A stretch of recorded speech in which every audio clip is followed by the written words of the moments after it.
Greetings and salutations from central Louisiana, just a few miles west of Dry Prong. Today it's several quick clips of where I drained the rear end and the crankcase on this tractor. Needless to say, there was more water than oil found in both, but here comes the real quick clips. Alright, just a fun update here. See all this on the floor? This all got blowed out of here. I took the air hose and started going around every one of the ports, and if this is all the stuff that came out, less the huge cloud of dust that was in the air. It's put a layer of dust on everything, but what this simply helps me decide is that whenever I get this head bolted back down and sealed out, I'm going to fill it full of vinegar. I'm going to let it set, and then I'm going to pull the drain plug on the bottom and drain it. And then depending upon how dirty the water is after I rinse it, we'll do it again if necessary. But I have a feeling I'm going to have to do it, and I'm going to have to do the radiator as well. But thought you'd just like to see the accumulation that blew out of that head, out of the block, excuse me. So it is malleable, it's just dry. It's almost like it's light dirt, like somebody put the dirt in there. This little pile here came out of the top cooling tube when I turned it upside down. Of course, I've hosed it out the best I could. And then, like I say, that whole system's going to have to be treated with vinegar to get it clean, I'm sure. Anyway, just an update. The sounds you hear in the background is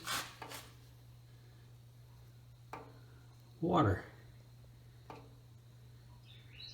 I wondered if there was any water in the rear end assembly, and there is.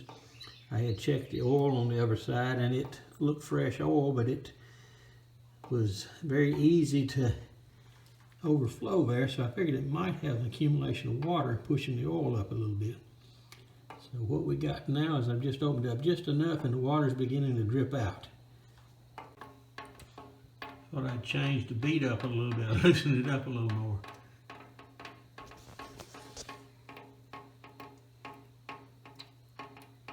Well, there ought to be some oil in there somewhere, but that's how much water's come out so far.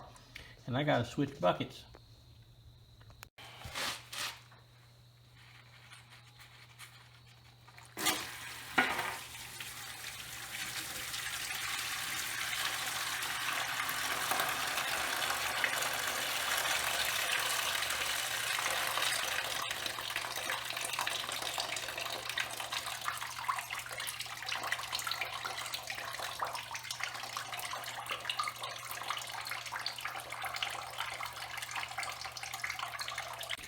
Well, I loosened up the oil filter, and you can see what's coming out there.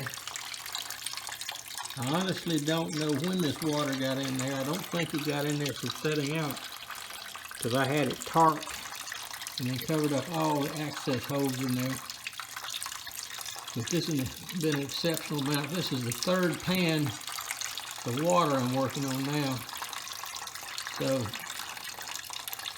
this one had a lot more oil to it than the other, but I don't know, at least it wasn't seized. Yeah, it's been 10 minutes and it continues to dribble out.